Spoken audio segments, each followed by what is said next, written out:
Bienvenidos a Los Siete Pecados. Estamos nada más y nada menos que con Elena Poniatowska. Ustedes la han leído, la han escuchado, la han seguido en muchísima actividad de la vida pública en territorio mexicano, y para nosotros es una verdadera distinción, como cada una de las veces que he platicado con usted.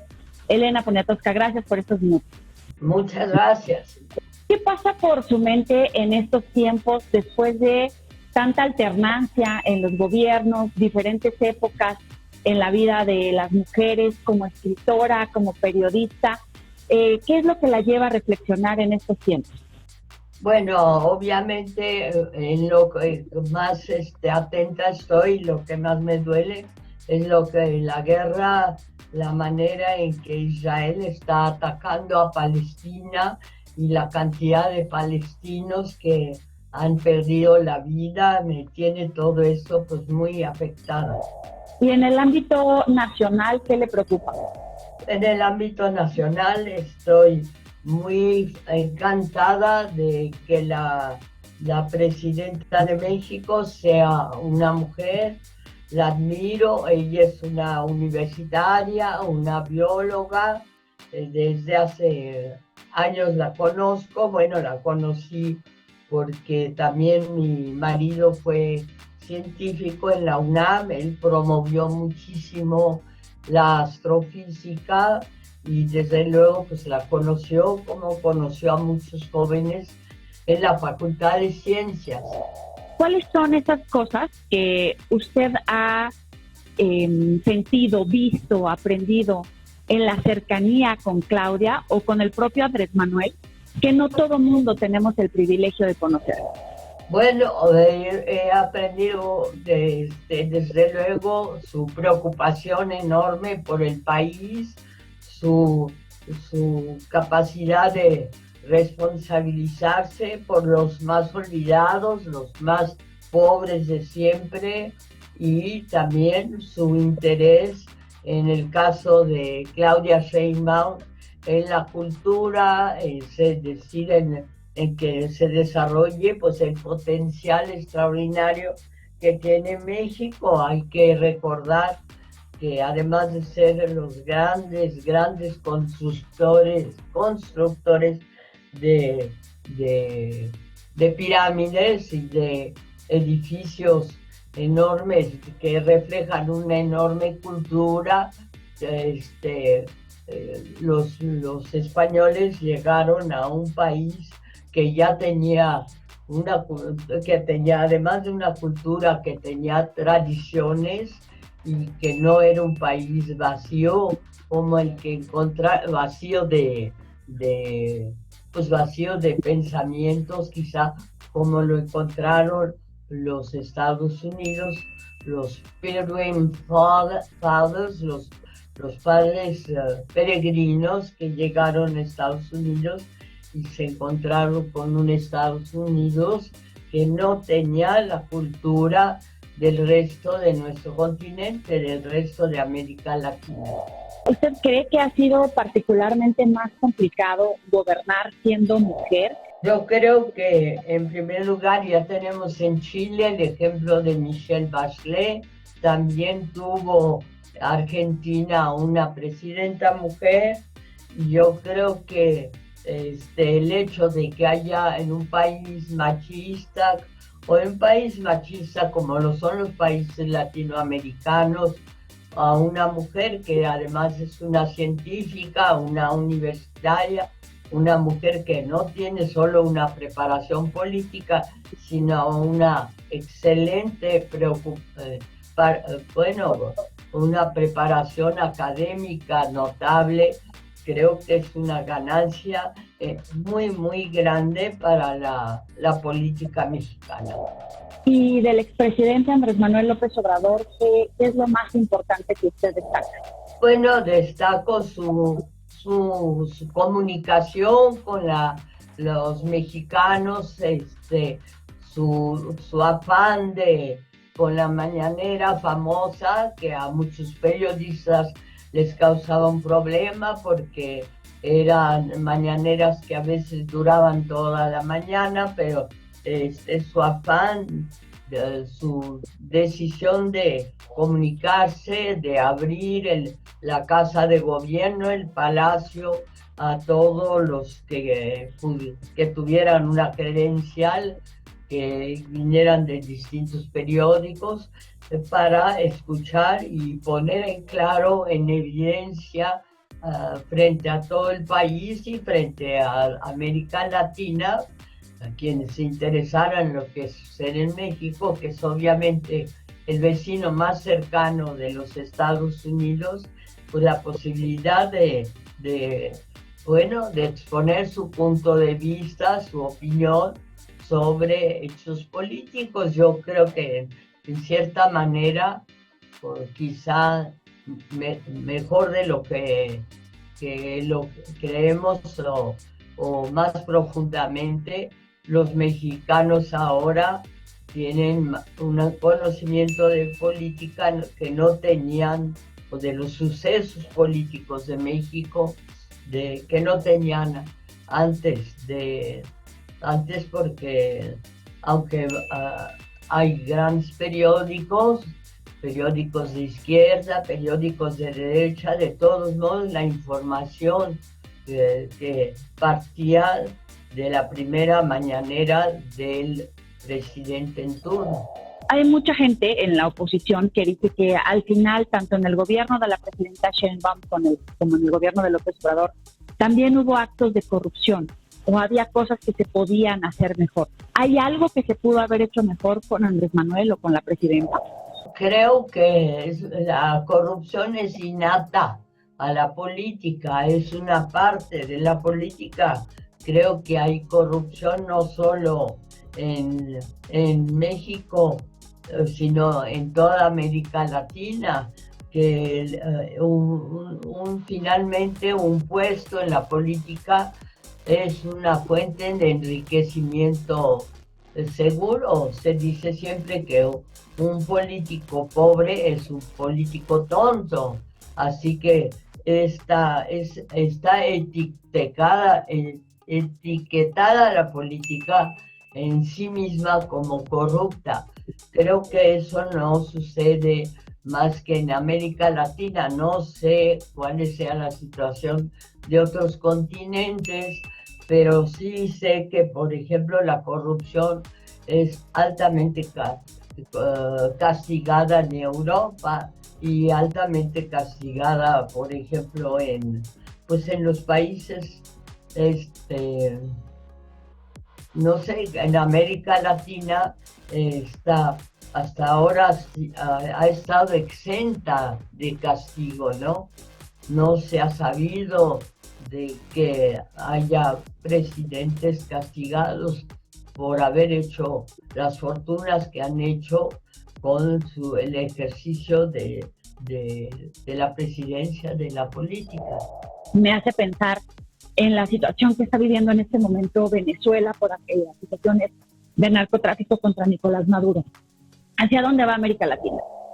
No soy pitonisa, no soy profeta, soy una simple periodista que hago preguntas como usted, y es muy difícil decirle hacia dónde. Sería como decirle que me siento Cristóbal Colón y puedo descubrir a América.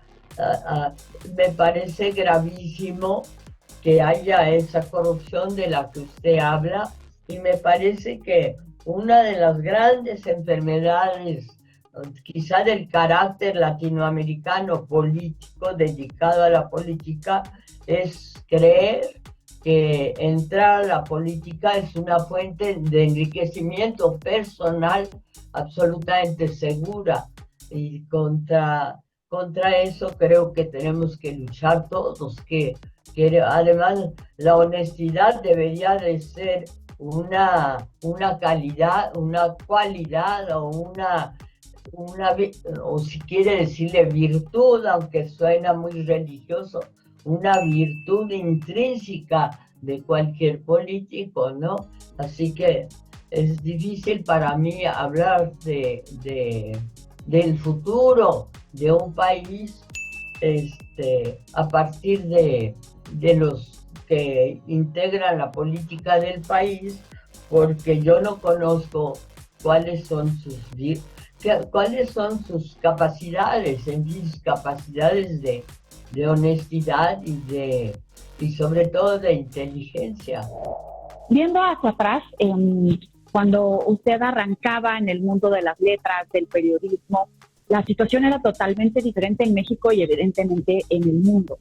Hoy las jóvenes enfrentamos, y las más chicas incluso enfrentan otras situaciones. ¿Qué leer? ¿En qué reflexionar? ¿Qué nos dejaría, Elena, como tarea en el día a día?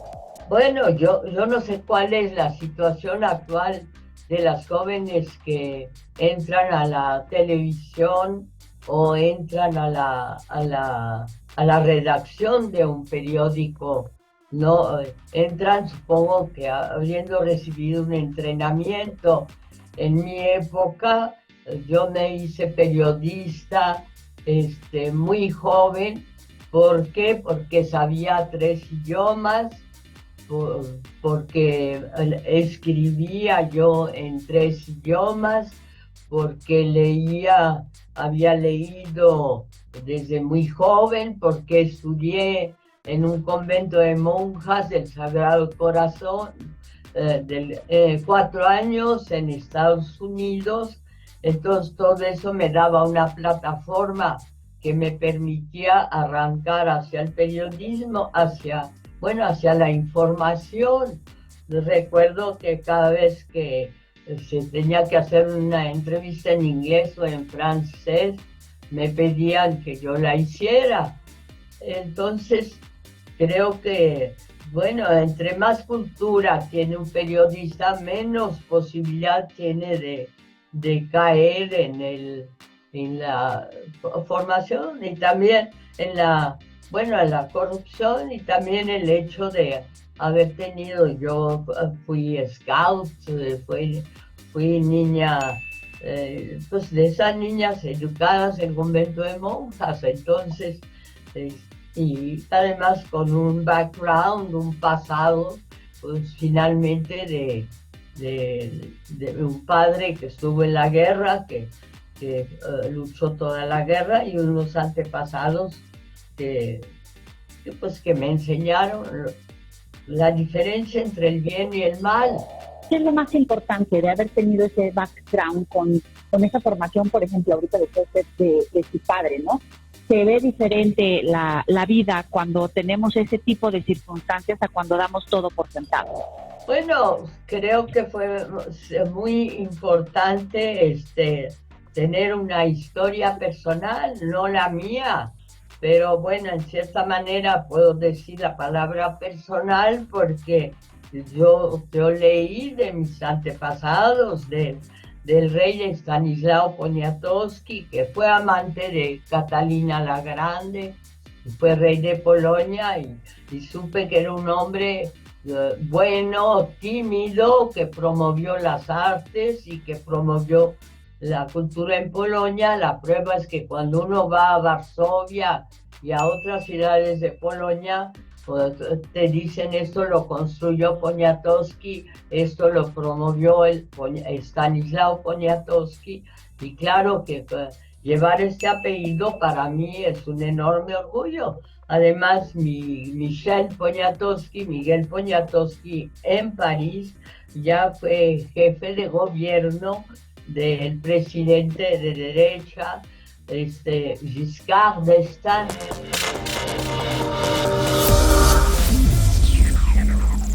¿Cuáles son los libros que lee Elena Poniatowski? Leo todo lo que se refiere a mi país, a México. Soy periodista, y mi casa, pues todas las paredes de la casa están cubiertas de libros. Leo, claro que a los mexicanos, a Octavio Paz, a Carlos Fuentes, a Carlos Monsiváis, a la gran Rosario Castellanos, y leo a los jóvenes que van saliendo uno a uno, por ejemplo, María Luisa Puga murió demasiado joven, pero ella estuvo en África, en Nairobi, trabajó y a través de ella me entero de lo que he leído más sobre África y en general pues soy una lectora de periódicos, puesto que los periódicos son mi oficio. Leo en inglés y leo en francés y finalmente tengo 90 y... Ay, ya se me olvidó cuántos años tengo. Tengo 93 años, es que estoy tan vieja que a veces me he hecho más años. O 93, o voy a cumplir. Nací en 32, entonces tengo ¿cuántos? 93, 94 quizá. Y pues me dedico finalmente, no, ya no puedo andar en bicicleta, así que me dedico finalmente en mi casa a leer y a escribir y a ocuparme y a pensar en cuál será el futuro de mis 10 nietos. ¿Qué es lo que más le gusta leer, escribir, cuando le agarra la pluma y dice, es mi momento de divertirme? ¿Qué escribe?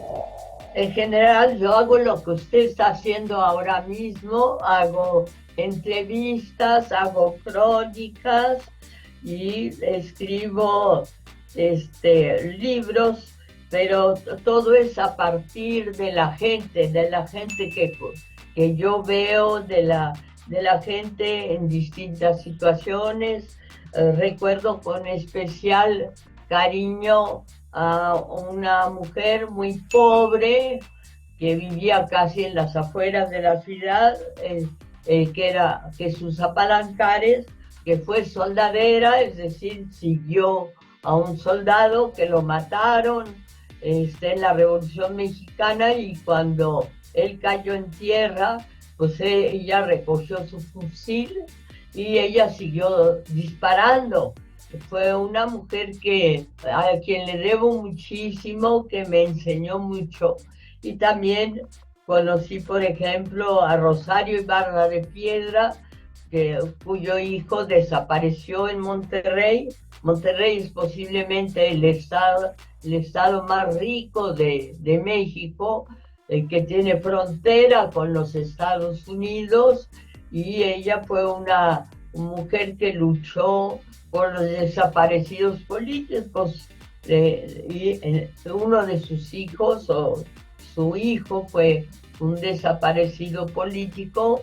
Lo buscó en todos los campos militares de México, y yo la admiré por su tenacidad y por su valentía. Y hay muchas personas que he querido, como José Revueltas, un escritor, un novelista de altura, y desde luego, bueno, trabajé con Octavio Paz y con otro novelista también muy dedicado a la literatura y al país México, porque fue diplomático, que es Carlos Fuentes.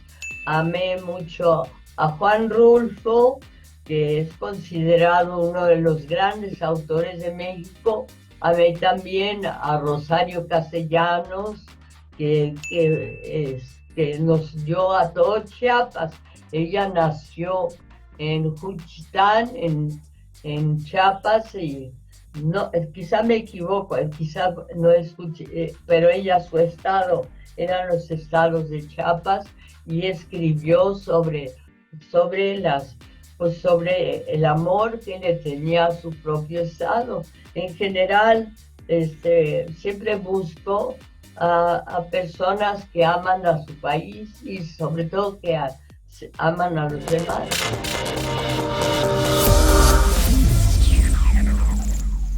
¿Qué hace que le divierta? No sé si tiene que ver con música, con cocinar, con la jardinería, otra cosa que no sea el mundo de las letras. ¿Qué disfruta? Bueno, de niña toqué mucho el piano, tomé muchas clases de piano. Mi papá, como buen polaco, amaba la música, compuso obras de piano. Entonces, de niña,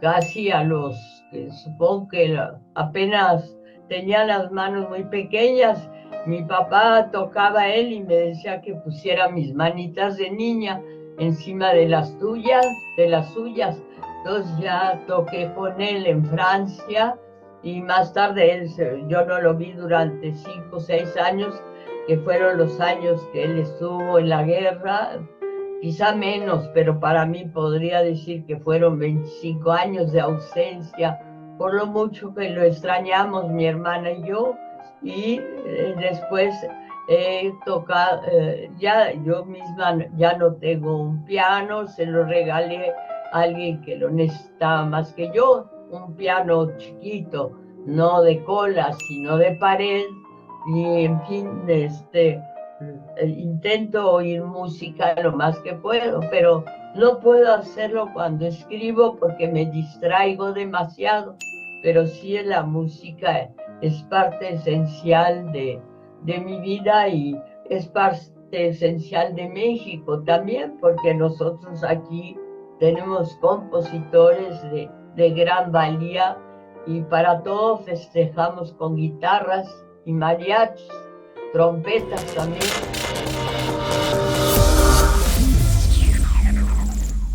¿Qué es la que escucha? Desde la más clásica, lo más reciente, lo más estrambótico.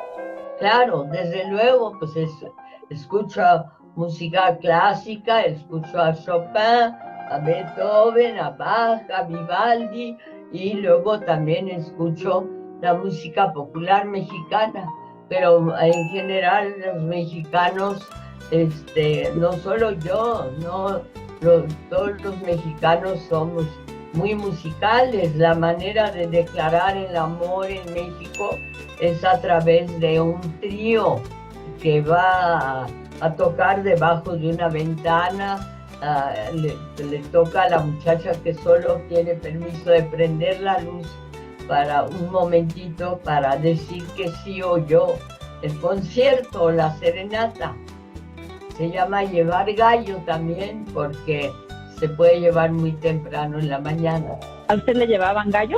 Sí, me llevaron gallo cuando tenía, supongo que 18, 19 años, quizás 17, y me llevaron gallo, y luego en los cumpleaños también es una costumbre llevar gallo, todavía eso funciona mucho. En las películas mexicanas, en las películas de María Félix, por ejemplo, de Dolores del Río, pues aparece un cantante excepcional y que los mexicanos adoramos, que se llama Pedro Infante, y antes de él hubo otro que era Jorge Negrete, y no hay que olvidar a Lola Beltrán, que era una cantante de rancheras extraordinaria, aunque ella era muy brava, muy enojona.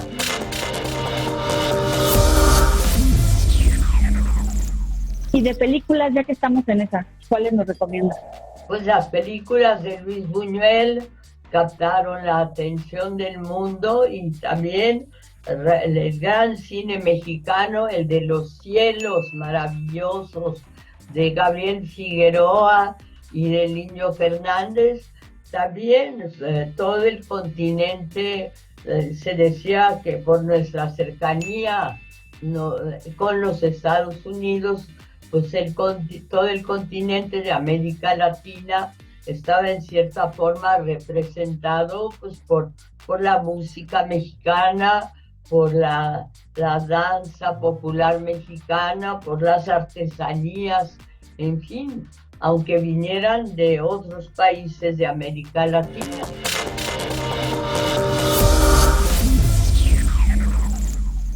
Vamos a la sección de los 7 pecados, le voy a decir cada uno y usted me dice lo que se le ocurre. Avaricia. Shylock de Shakespeare era un avaro tremendo que leímos en la escuela, en inglés me acuerdo. Envidia. Envidia, pues es un tema que es algo que, como yo he sido una privilegiada y en la vida he podido hacer lo que yo deseaba hacer, no conozco, no tengo no tengo mucho que decir sobre la envidia. Ira. Tampoco sobre la ira. La ira es, pues no, yo nunca pienso en un hombre que tiene su brazo levantado para pegarle a alguien en la vida. Aunque México es un país de pistolas y de rifles, y todas las películas de la revolución pues son películas que tienen que ver obviamente con la ira y el enojo. Gula. Bueno, la gula tiene que ver con la gordura, pero las mujeres siempre estamos alejadas de cualquier cosa que tenga que ver con la gula, porque queremos estar delgadas y mantenernos muy delgadas, así que no creo que la gula entre dentro de mi patrón de vida, que no haya entrado, y lo mismo veo en las mujeres de mi familia. Mi madre fue modelo en la casa de modas Schiaparelli, así que desde muy joven era una gente que cuidó lo que comíamos mi hermana y yo. Mi hermana fue bailarina y siempre se mantuvo muy delgada. Y mi hermano Jan, que murió a los 21 años, era un muchacho delgado, alto, así que el problema de la gordura realmente no tuvo nada que ver con nuestra familia. Lujuria. Ay, ese es el de, supongo que es el deseo, pero no va más allá de haber visto a unos perros haciendo el amor con porque en México antes había muchos perros callejeros, creo que los eliminaron y los hicieron tacos, y que entonces yo no sé, la lujuria para mí fue ver una vez en la Avenida Insurgentes, una de las principales avenidas de México, cuando no había tantos automóviles, a una perra seguida por algo así como 10 o 12 perros, y fue cuando me enteré de que la perra estaba en celo. Yo no sabía que las perras en celo suscitaban esas pasiones. Pereza. La pereza, pues la ligo por los grabados de Gustave Doré, o la ligo a la gordura, o por los grabados de los ricos, o los panzones que se pintaban en el taller de gráfica popular en México para demostrar cómo un rico gordo podía aplastar y fregarle la vida a un campesino delgadito o un indio mexicano. Soberbia. La soberbia es algo que para mí es difícil de definir, porque desde que llegué a México y desde antes no creo que haber tenido o conocido actos de soberbia. No sé cuáles podrían ser, ¿no? Para concluir, ¿su platillo favorito? Pues me encanta el caldo de pollo, o me encanta toda la comida mexicana. Yo fui una niña de convento de monjas y de educación muy severa, muy disciplinada, así que me enseñaron a comer todo. A mí de niña no me gustaban los sesos, y a mediodía, y me los volvían a servir en la noche, así que hasta que me los acabara. Entonces ya acabaron por gustarme, pero porque era una disciplina muy estricta que agradezco mucho ahora, porque me fue muy útil, me sirvió yo creo mucho en la infancia, que tiene reglas, que se enseña el amor al estudio y y la posibilidad de vivir con todo, de conocer todo. Elena Poniatowska, muchísimas gracias por estar con nosotros en Los Siete Pecados. Como siempre es un privilegio platicar con usted. Muchas gracias.